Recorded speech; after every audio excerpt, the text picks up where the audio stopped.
أهل البدع والأهواء، أهل البدع العقائدية وأهل البدع السياسية. أنا أقول بيننا وبينكم السلف، بيننا وبينكم الكتب، كان فيقول البدع بيننا وبينكم. Bismillahirrahmanirrahim. Alhamdulillah wassalatu wassalamu ala Rasulillah wa ala alihi wa sahbihi wa man walah, amma ba'd.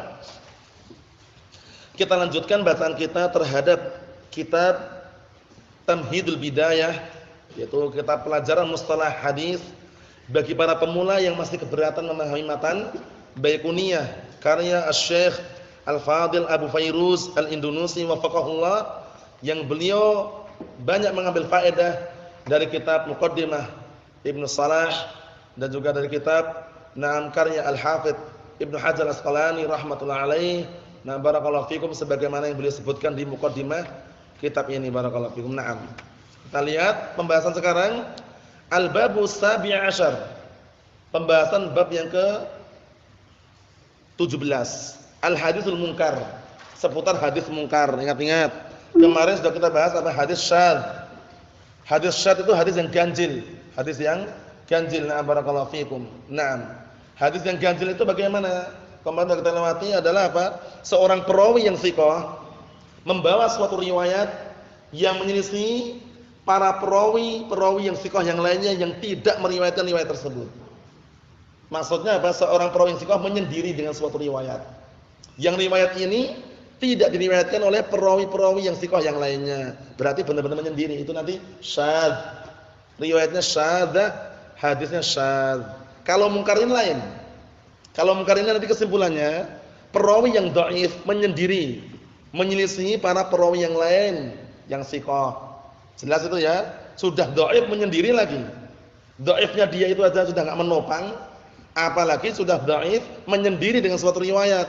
Yang riwayat itu berseberangan dengan para perawi yang thiqah, mungkar hadisnya. Paham maksudnya? Nah, seperti itu. Tapi kalau seorang perawi yang thiqah menyendiri dengan suatu riwayat tapi tidak menyelisih para perawi thiqah yang lainnya, itu nanti apa namanya? Sahih dan fard. Paham ya? Jarang sekali seperti itu. Sahih. Karena apa? Karena walaupun dia menyendiri tapi kan enggak menyelisih thiqah yang lain, itu loh ya. Nah, seperti itu. Jadi menyendirinya seorang perawi kesimpulannya ada berapa?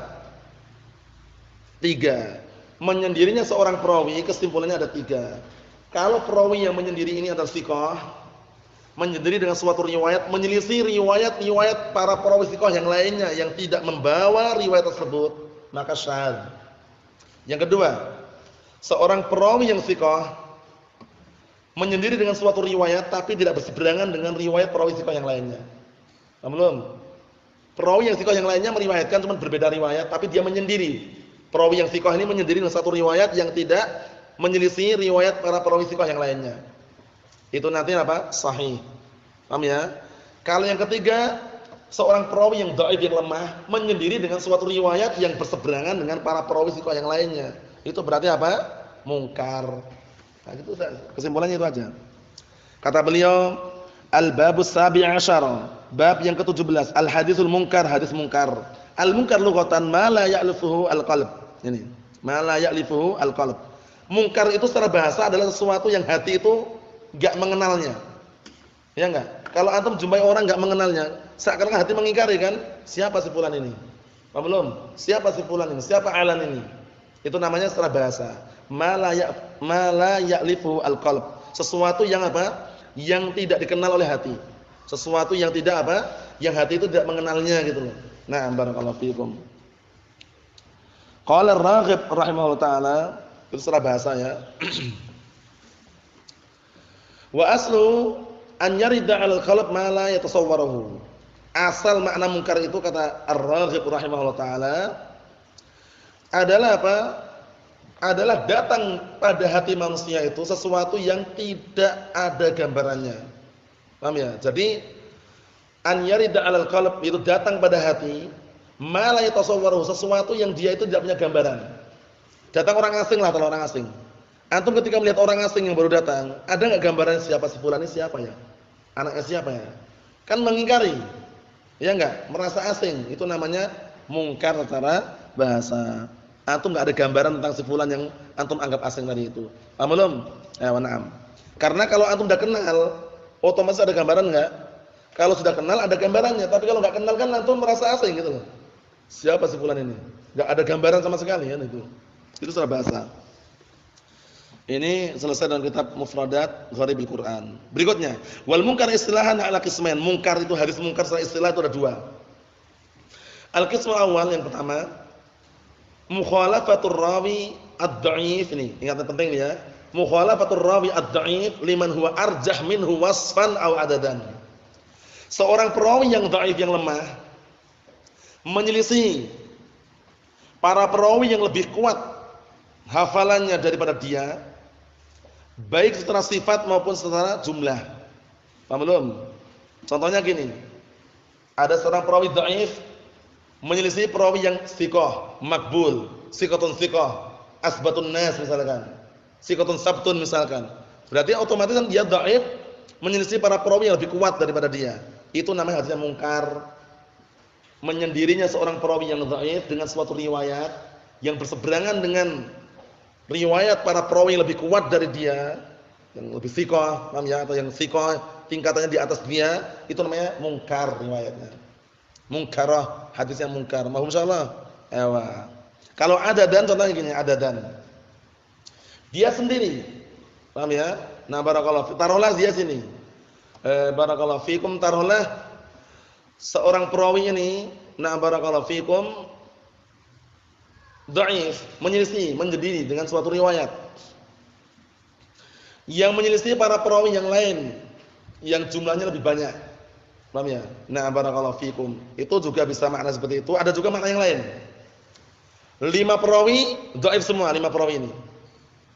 5 perawi ini dhaif semuanya, meriwayatkan dengan suatu riwayat menyelisih satu perawi yang thiqah.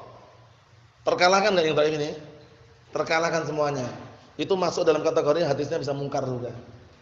Apa maksudnya? Secara jumlah dia terkalahkan. Nah, barakallahu fikum, terkalahkan apa?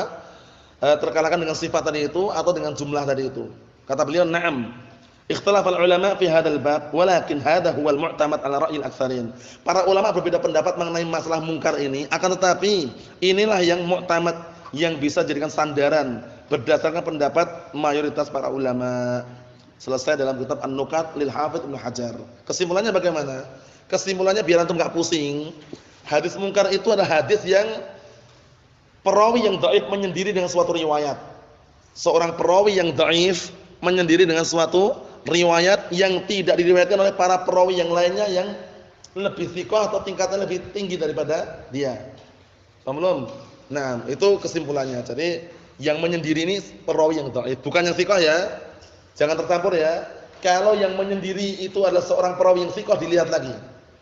Perawi yang thiqah yang menyendiri ini menyendiri dengan suatu hadis berseberangan dengan para perawi thiqah yang lainnya. Kalau berseberangan namanya syadz. Syadz, ganjil. Kalau tidak berseberangan berarti sahih hadisnya. Kalau yang menyendiri adalah perawi yang dhaif, mungkar. Dalam keadaan menyelisih yang lainnya tadi, yang lainnya ini padahal perawi yang jago-jago semuanya. Thiqatun sabtun atau perawi yang kuat hafalannya, maka riwayat namanya apa? Mungkarah. Mahum soal ini. Abdul Ghafur ada gambaran? La ba'as. Kita lihat di sini. Misalul munkar bisabab tafarrudir rawin dhaif. Contohnya yang hadis mungkar disebabkan karena menyendirinya seorang perawi yang dhaif, perawi yang lemah. Maqala al-Hafidz Ibnu Abi Hatim, masyaallah. Yaitu apa yang diucapkan oleh Al-Hafidz Ibnu Abi Hatim Ar-Razi. Ibnu Abi Hatim Ar-Razi, Abu Hatim Ar-Razi itu adalah termasuk muhaddits yang dikenal dengan apa? Na barakallahu fikum, ahlu kritik. Mengkritik apa? Para perawi itu jagonya sudah. Paham ya? Anaknya ini Ibnu Abi Hatim ini juga sama. Nah, barakallahu fikum, ahlu dalam mengkritik juga ya. Nah, mengkritik hadis. Bapaknya Abu Zur'ah. Nah, itu juga apa? Juga termasuk pengkritik juga. Nah, barakallahu fikum, maksudnya pakar dalam mengkritik para perawi, tahu gitu loh keadaannya para perawi. Nah, kita lihat. Maqala al-Hafidz Ibnu Abi Hatim Ar-Razi rahimahullah taala wa sa'altu abi. Jadi Ibnu Abi Hatim tanya kepada Abu Hatim. Siapa Ibnu Abi Hatim ini berarti namanya? Ibnu Abi Hatim namanya siapa? Namanya Abdurrahman. Jadi Ibnu Abi Hatim namanya Abdurrahman. Abu Hatimnya namanya Muhammad. Jadi Abdurrahman bin Muhammad itu loh. Belum, Abu Hatim namanya Muhammad. Ibnu Abi Hatim namanya Abdurrahman. Kunyahnya Abu Muhammad ya. Abu Muhammad Abdurrahman bin Muhammad Abi Hatim. Paham belum? Ibnu Abi Hatim namanya Abdurrahman. Abu Hatim namanya Muhammad. Abu Muhammad itu kunyahnya untuk Ibnu Abi Hatimnya ini. Paham salah ya? Ayo na'am. Kata beliau, aku bertanya kepada bapakku tentang hadis rawahul Harits ibnu Wajih. Hadis yang diriwayatkan oleh Harits bin Wajih. Harits bin Wajih ini Ar-Rasibi. Nah, Imam Bukhari mengatakan fihi ba'dul manakir. Jadi Harits bin Wajih ini seorang perawi yang dia itu memiliki sebagian hadis-hadis yang mungkar. Paham ya? Jadi memang jarahnya kuat berarti. Imam Bukhari sampai mengatakan apa? Al-Harits bin Wajih ini adalah seorang perawi yang memiliki apa? Sebagian barakallahu fikum riwayat-riwayat yang mungkar, hadis-hadis yang mungkar. Barakallahu fikum seperti itu.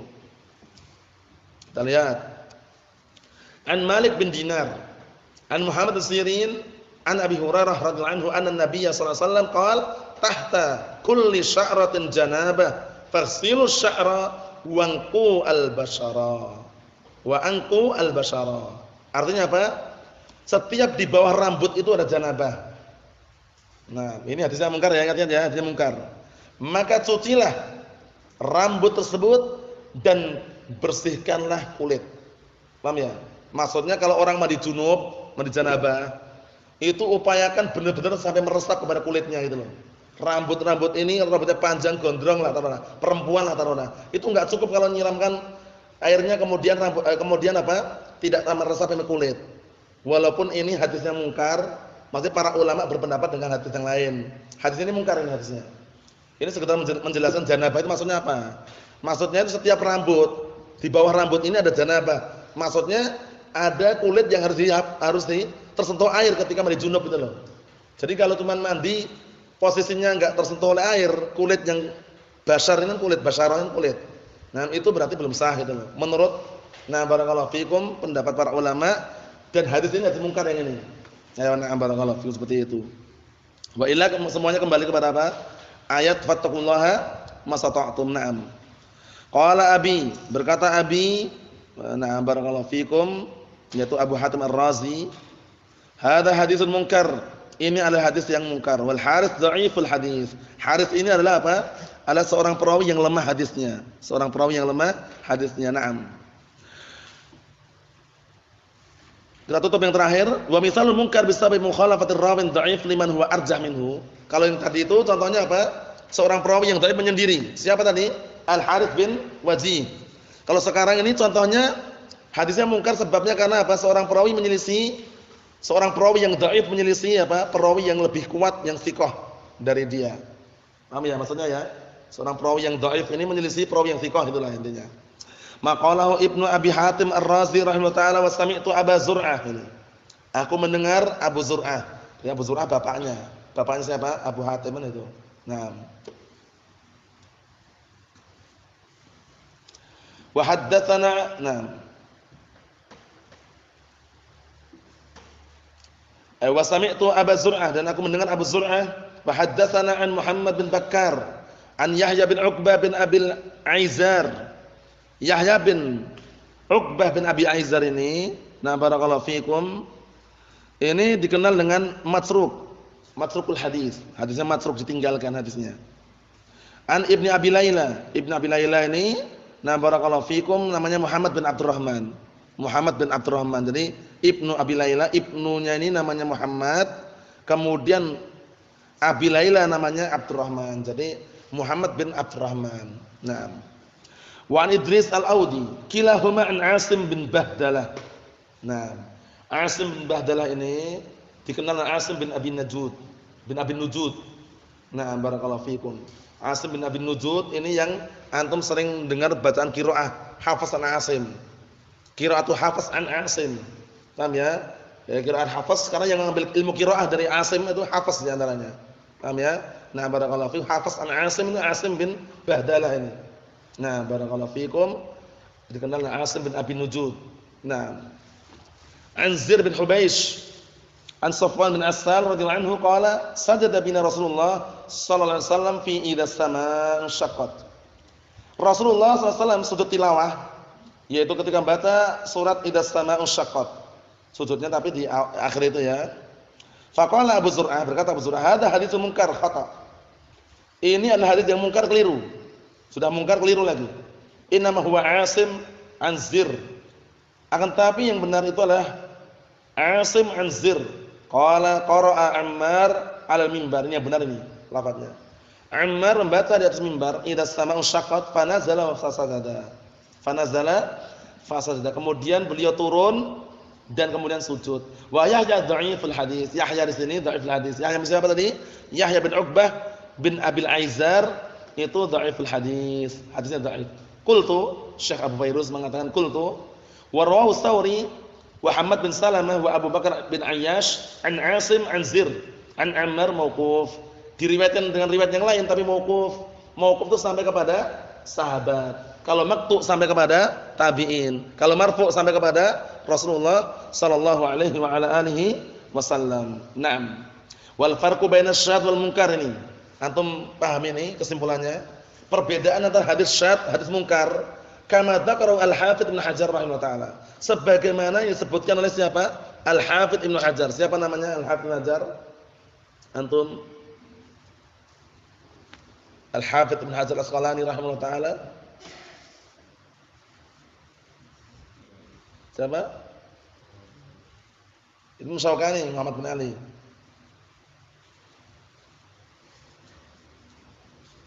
Dikit lagi. Kalau Muhammad bin Ali Syaukani, kalau Al-Hafidz Ahmad bin Ali. Jangan tertukar ya. Ahmad bin Ali. Naam.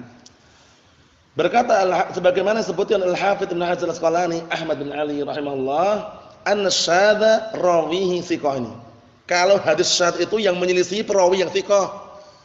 Au saduq atau saduq. Saduq itu yang diterima hadisnya. Ciri-ciri apa? Perawi yang hadis hasan. Wal munkar rawihi dhaif. Kalau munkar itu yang menyendiri adalah perawi yang dhaif. Itu bedanya sudah. Terbaca belum bedanya? Kalau hadis syadz itu yang menyendiri perawi yang thiqah, cuman menyelisih para perawi thiqah yang lainnya. Kalau hadis munkar itu yang menyendiri adalah perawi yang dhaif. Selesai. Mohon salah. Nah, menyendiri plus juga menyelisih. Waqad tu'addu mukhalafatu thiqah liman huwa arjah minhu munkarah. Terkadang pun seorang perawi yang thiqah itu kalau menyelisih perawi yang lebih kuat dari dia, itu juga sebagian ulama menghitung itu termasuk mungkar. Kapan itu? Idza stadda ba'daha min as-shawab. Kalau setelahnya lebih parah apa? Nah, semakin parah dari kebenaran, maksudnya semakin jauh dari kebenaran. Kesimpulannya, nah, barakallahu fikum, hadis yang syadz sama hadis munkar itu perbedaannya sangat mudah sekali. Dilihat perawinya, perawi yang menyendiri itu dilihat lagi. Perawi yang menyendiri tersebut adalah perawi yang thiqah atau perawi yang dhaif. Kalau perawi yang thiqah dilihat lagi, dia menyelisih enggak dengan perawi-perawi thiqah yang lainnya? Kalau enggak berarti sahih. Kalau dia menyelisih para perawi thiqah-thiqah yang lainnya, berarti nanti apa? Syadz. Kalau ternyata yang menyendiri adalah perawi yang dhaif, menyelisih perawi-perawi yang lainnya lebih kuat dari dia, berarti apa? Mungkar. Mohon insyaallah ya. Nasallahu alaihi wasallam. Alhamdulillah rabbil alamin.